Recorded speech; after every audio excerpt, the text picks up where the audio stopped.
Hello friends, welcome to my channel competitive English with প্রাইমাইটেড। তো বন্ধুরা, আজকের এই ভিডিওতে আমি গুরুত্বপূর্ণ একটা বিষয় নিয়ে আলোচনা করব। মূলত এই ভিডিওটা 2022 টেট পাসদের সম্পর্কে। তো দেখো, গতকালই আমরা যেটা দেখেছি যে 2023 টেট, তো তাদের যে রেজাল্ট, তো সেই রেজাল্ট পাবলিশ করার বিষয়ে পর্ষদ কিন্তু সরকারের কাছে কিছু বিষয় জানতে চেয়েছে ওবিসি কেস সম্পর্কিত। তো যাই হোক, তো তার পাশাপাশি তার মানে 2023-এর যে রেজাল্ট আউট হবে খুব শীঘ্রই।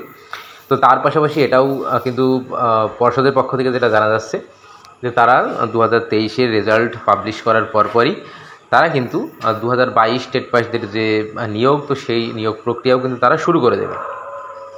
তো এবার দেখো, তো আমাদের রাজ্যে কিন্তু এই যে বিভিন্ন নিয়োগ হোক বা পরীক্ষা হোক, যাই হোক না কেন, বা টেটের রেজাল্টই হোক না কেন, তো সব কিছু কিন্তু এই যে আন্দোলন, এটা কিন্তু একটা মানে সেই অতীত থেকে যেন হয়ে আসছে। মানে এইগুলোর এই আন্দোলন না হলে যেন কোনো কিছুই হয় না। যাই হোক, তো সামনে আবার ভোটও রয়েছে। তো এই মুহূর্তে দাঁড়িয়ে দেখো, তো আমরা যেটা ইতিমধ্যে জেনে গেছি যে আগামী 19 তারিখে 2022 টেট পাস প্রার্থীদের কিন্তু একটা বিরাট কর্মসূচি রয়েছে, কলকাতা অভিযান।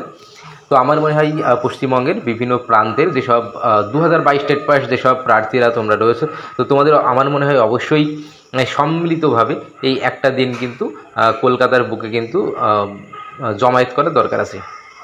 কেন? এখানে দুটো বিষয় কিন্তু রয়েছে। একটা হলো কি, খুব দ্রুত ইন্টারভিউদের নোটিফিকেশন, সেটাকে আনার জন্য। আর তার পাশাপাশি আরেকটা বিষয় যেটা রয়েছে সেটা হলো পর্যাপ্ত সংখ্যক কিন্তু শূন্যপদ আনার জন্য। তো দেখো, নোটিফিকেশন আসলে কিন্তু হবে না, তবে পর্যাপ্ত শূন্যপদ কিন্তু দরকার।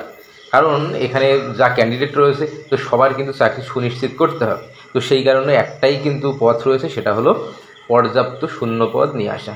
তো সেই কারণে অবশ্যই একদম উত্তর থেকে দক্ষিণ প্রত্যেকটা জেলার যেসব প্রার্থী তোমরা রয়েছে 2022 টেট পাস, তো অবশ্যই আমি আমার এই চ্যানেলের পক্ষ থেকেও আমি অবশ্যই আন্তরিকভাবে জানাবো যে তোমরা সবাই এসো, ওই 19 তারিখে এসে কিন্তু একটা বৃহত্তর আন্দোলন তোমরা গড়ে তোলো।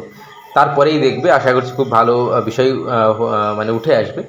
তো এখনও বিষয়টা আমার মনে পড়ছে, এর আগেও যারা 2017 টেট পাস যারা ছিল, তো তারাও কিন্তু এইভাবে একটা আন্দোলন, মানে লাস্ট যে আন্দোলন তাদের ছিল, তো তারা কিন্তু একটা অনশন কিন্তু তারা শুরু করেছিল। তো তারা কিন্তু একদম মানে রাত্রি যাপনও কিন্তু তারা মানে করছিল। তো তারপরে তারা সেখান থেকে উঠে আসে, তো ভোরবেলাতে কিন্তু উঠে আসে। তো তারপরে কিন্তু দু একদিনের মধ্যে কিন্তু তাদের নোটিফিকেশনটা আসে। সেই জন্য সবাইকে কিন্তু এই আন্দোলনে আসতে হবে, এটা কিন্তু ভীষণ গুরুত্বপূর্ণ একটা বিষয় হবে।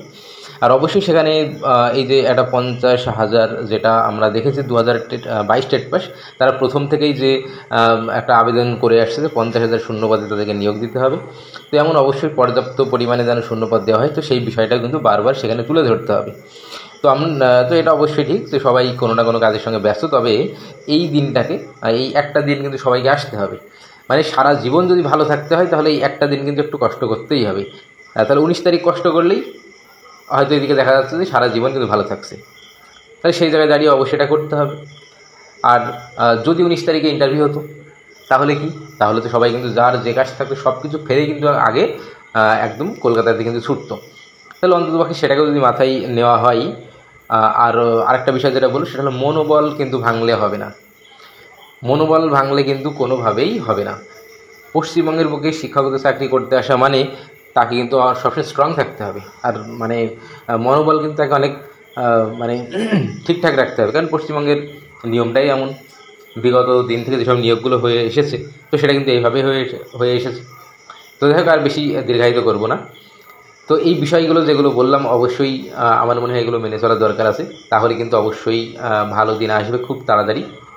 সামনে ভোট রয়েছে, তাই আশা করা যায় এমন কিছু বিষয় তুলে ধরতে হবে এই আন্দোলনে, 19 তারিখের আন্দোলনে, যেন ভোটের আগে একদম নিয়োগ প্রক্রিয়া যেন কমপ্লিট করে দিতে পারে। তো যাই হোক, এটুকুই জানাবো। আর প্রাইমারি সংক্রান্ত বিভিন্ন খবর পেতে আমাদের এই চ্যানেলের সঙ্গে যুক্ত থাকবে। ধন্যবাদ।